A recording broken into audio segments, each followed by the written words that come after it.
That is thing. Yeah.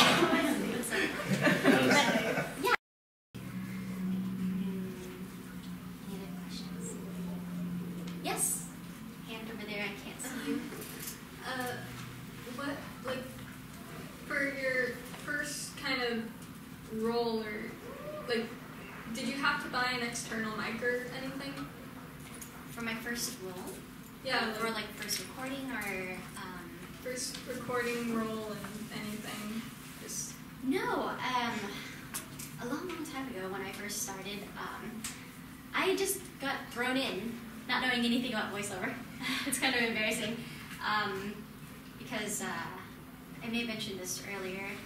If you guys don't know my beginnings, I started off in theater. Like I was going to school and doing shows and stuff, and then I decided I wanted to go into voiceover, and my friend recommended me to audition for AX Idol because they had heard about it. And I was like, I've never heard about that. I don't know how to get into voiceover, so I went and auditioned, and I didn't even think I would go far with it, and I made it as a finalist. And then the prize that year was to get a studio tour and a chance to audition for the studio.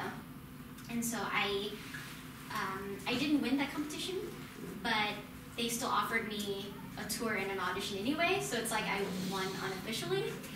And then I would say probably like half a year after that happened, they cast me in a show. And I still didn't really know anything about voiceover. I had never taken classes. I didn't know anything about mic etiquette.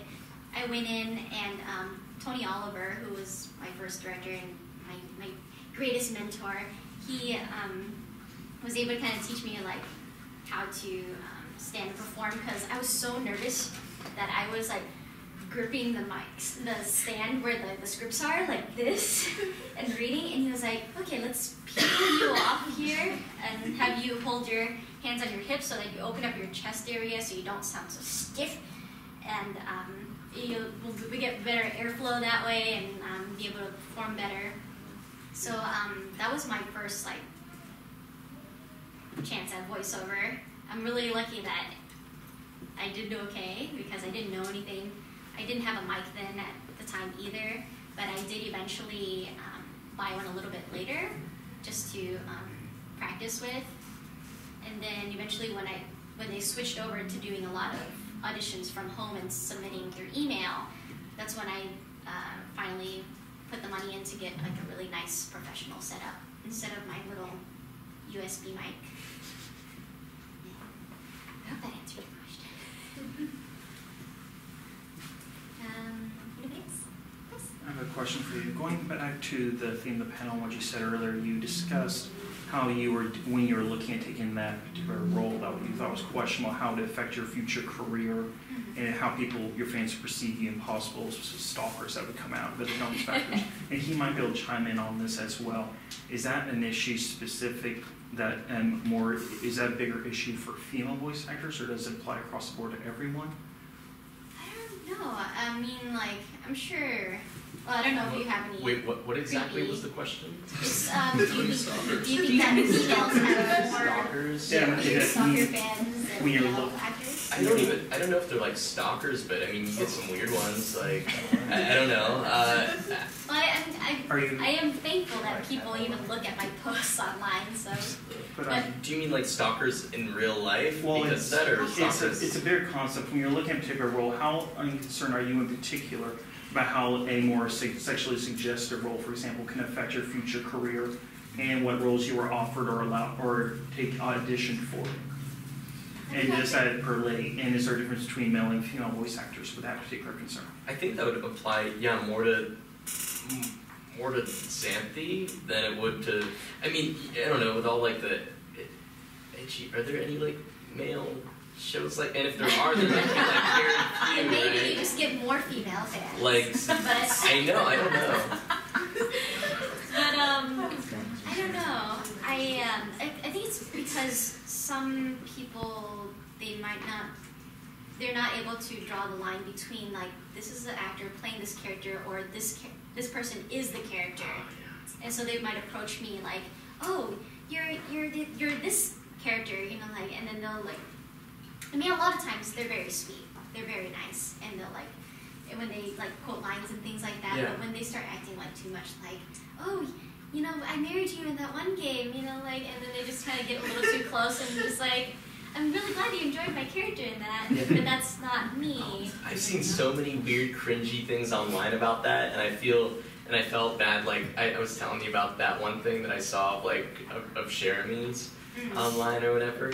And the thing is, like I think it's really cool when fans are like super into the shows and really like engaged with you and your work, but when they're just like, when they don't even know your name, and I just thought it was really weird, like, you know, like, oh, Lucy, oh, I love you so much, Lucy, oh, Lucy this and Lucy that, Lucy, what do you think of this? And you know, like it's cool, but after a while, like, I think there's like, it gets to a certain point, like, where, you know, I mean, her name's not Lucy, it's Jeremy, and she's an actor, and like, you know, I don't know, so sometimes, I don't know, I think you get a few people that are like very, I guess, enthusiastic about it, like sometimes come to your signings and whatnot, but I don't have like that, I don't have that really weird con story yet that's happened to me and everybody. I don't get either. Yeah. I hope I don't have it. It's so, but the thing is, be careful when people ask you that question, like, what's your weird con story? And just be like, well, yeah, just I shouldn't mention it here, because if you're like, oh, I don't have one, I've had some people who are like actually really weird about it, and they're like, oh, I'll make one happen at the end of this convention. I'm like, Please what? don't. This is the end. But I do have one female voice actress friend that she had a really bad case of like someone stalking her. But she wasn't concerned about it before because he was across the country. She lives in LA, and he was on the East Coast somewhere. I don't know where. And he was a big fan of hers. He was really nice, and then like he would always tweet at her, and then somehow he got a hold of her home address and sent her a box of like a gift box, but it was just like a not so well drawn drawing and a bunch of just random stuff. It wasn't anime or anything related. It was just like really random objects. She was like, I don't really understand what this is, and I don't know how you got my address, but this is not appropriate. Please don't send me things at my house. And then, I don't know, things got just like really weird between them, so she was like, okay, I can't associate with you anymore, so I'm just going to block you on all accounts, because he was just like messaging her on all social media platforms. And then she thought that was that. And then another friend of ours, later on, was like, have you seen all the things that this guy's been saying about you? And she was like, oh, I blocked that guy. I don't see anything that he posts. And she was like, I think you need to look at it. And she goes through and he's saying all these like horrible things, like, oh, I think she cheated when she competed in this thing, and she doesn't deserve to be in this show because she's obviously racist, because like she likes Red Bull, and she's like she's on drugs, and like just random stuff. And so she's like, okay, I'm just going to screenshot all this because I might need it as evidence later on, whatever. And then later on, she sees that he has a picture of himself, like in California, like somewhere, like within the city of where she was living. And she was like, this is not cool. And so she was like, okay, I think I need to get a restraining order in because I'm worried about my safety, because he is too close now. He's not across the country. And so she at least she has like all the emails and the messages that he sent, and like screenshots of like his Twitter feed where he like said all these weird things about her. And they go to court, and apparently he has like a lawyer, but I mean, the lawyer's getting frustrated with him too. He's like, so do you have any evidence for the things that you're saying? Because he was trying to like countersuit, get one back at her. And then like, so the lawyer's like, you know, she has so much evidence against you. What do you have against her? And he was like, oh, I have lots of stuff. And it's just random drawings that he had. And the lawyer's like, this is useless.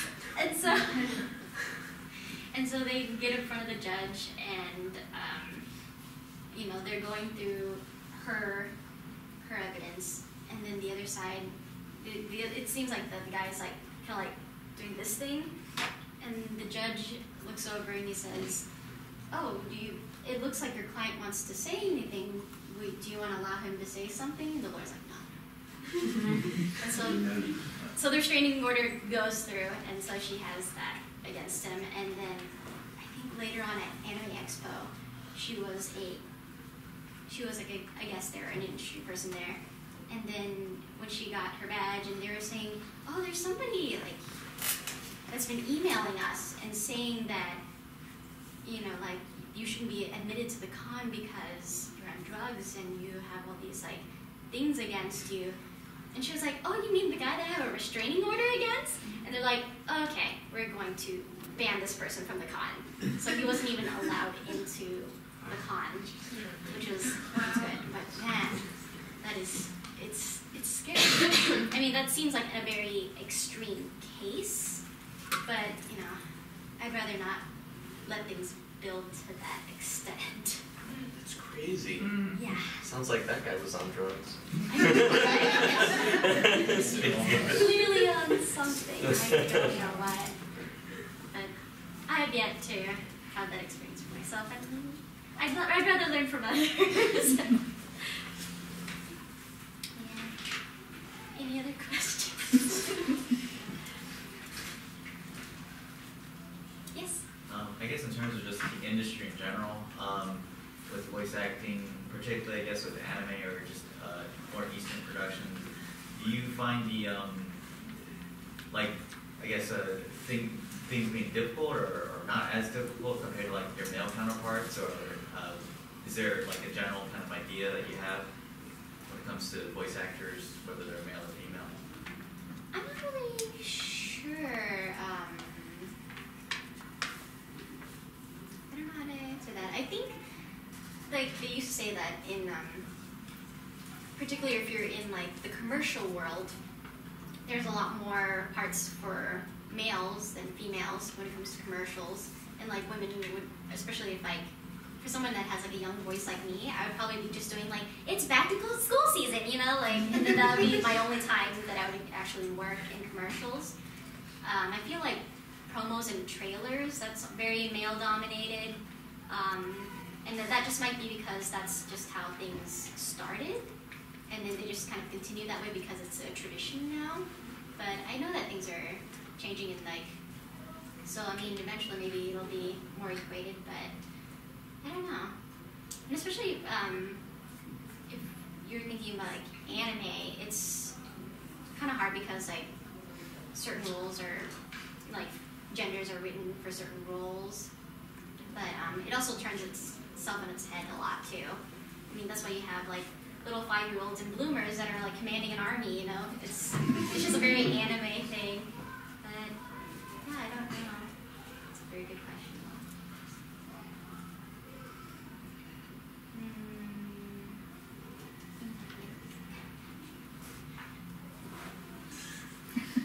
We have so much time. Yes?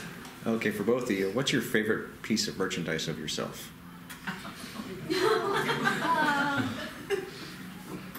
My friend went to Japan last year, and he was in Akihabara, and he found this place that had, it was just like a shrine to Love Live characters. Each rack was like one character, and so he sent me like 3 pictures of like this thing. He was like, "What do you want from here?" I was like, "There's so much stuff.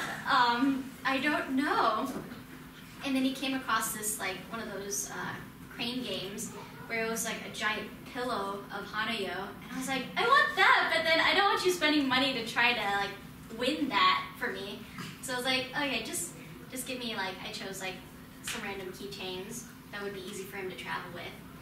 And then he came back and he surprised me with a pillow. And I was like, so how much did you spend on this? And he was like, no, I went to a couple other shops and I eventually found it, so I just bought it instead of trying to play the game and winning the pillow. So that's currently my favorite thing because he bought me the thing that I actually wanted. So, and it's a really cool pillow. That's really awesome. Awesome. That's cool.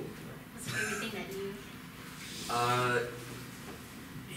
somebody made this thing in Artist Alley at this con I just went to, and it's like a pin of Genos, you know, and you can put it on your thing, and it has his, because he has like that entire speech in episode 2 when he meets Saitama, yes. and it's so funny. They have like they printed out like almost the entire speech, or like most of the speech, like on the entire pin, like in very small text or whatever. And I was like, this is so cool, you know. Now I can like, and it was just so funny because everybody's like, what is all that? And then they like take a closer look at it. I'm like, it's the speech. It's his monologue. That is amazing. Yeah. That was a really cool thing. So with the microscope, you can see it. Yeah, with the microscope. Any other questions? Well, you need to be able to read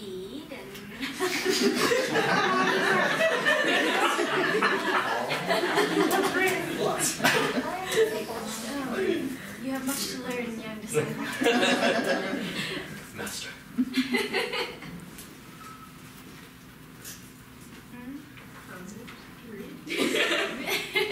Yes. On that topic, from that very nice previous asker, what are good places to start auditioning? Like, do you just like go straight in for the kill, or do you like go on indie projects, or? Where to start auditioning?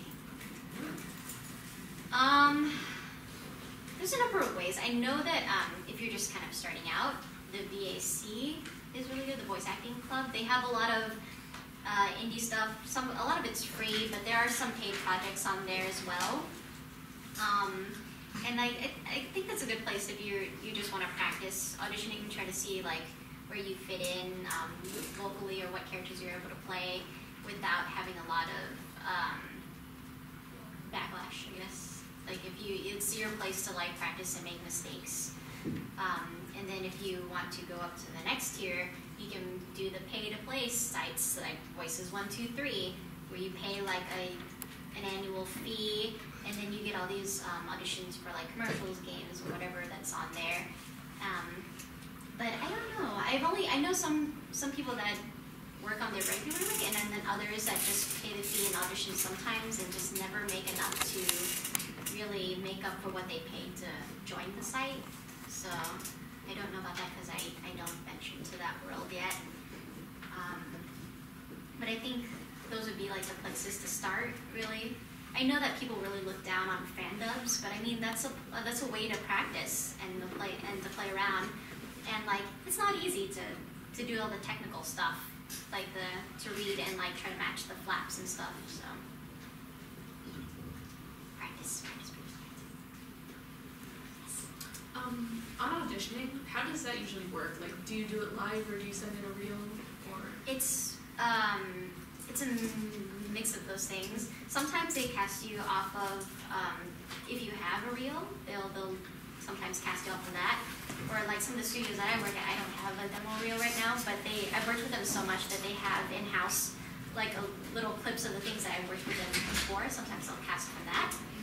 Or they'll send out mass auditions, and like you'll just audition for the characters that they ask for, and then you email that in. Or sometimes they'll be, okay, could you come into the studio and audition there because the clients want to get a feel for everybody. So it's like all of those.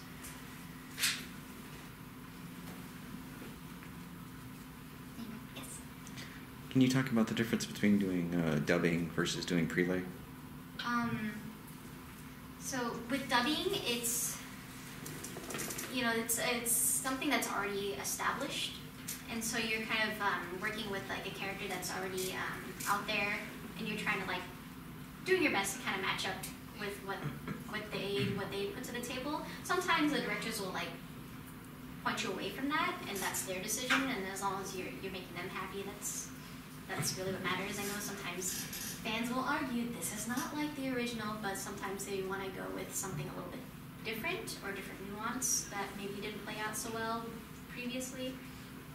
But as for prelay, you're coming up with a character, kind of. I mean, like they may have an idea of what they want, but sometimes you audition, and if you bring something new to the table and they like that, they'll just go with that as well. They don't really know exactly what they want to like to hear it sometimes. And working on prelay is a little different too, because with dubbing, you go line by line and you just skip to all your parts.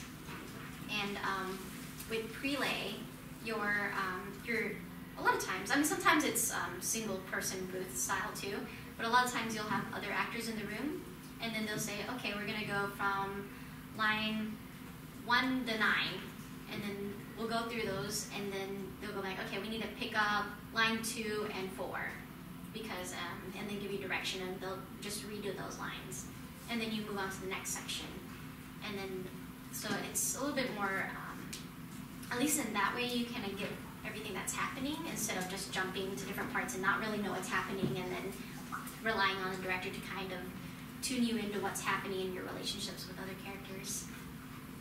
I guess that's the main difference between those two. Yes? Do you have a preference? Do I have a preference? Well, I haven't done much prelay stuff. I've only worked on like one project. But I don't know. I really like anime. I have a sweet spot for anime. I mean, it doesn't pay as much as prelay, unfortunately, but I don't know. I would like the best of both worlds, honestly.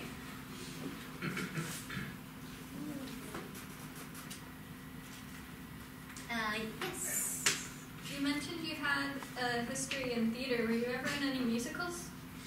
I wasn't. I wish I was. I only took like the beginning musical theater 1 and 2 classes at my university, and then I never did anything with it. Yeah. I wish I could. I don't have all of those skills, dancing and singing and acting. It's not easy, and I know the people that can do that. Anybody else? Do you enjoy coming to cons, and how can we continue to keep you coming back to Freecon? You just pay me and then I want a first class flight with and $20,000 for the 3 days that I'm here. I I also want a mint on my pillow. I can bring you a Yeah, we can do the mint. he got a mint on a pillow today. Oh my God. So. That was awesome. Oh yeah. I drew a little kind of crappy but Nintendo Switch on his thing.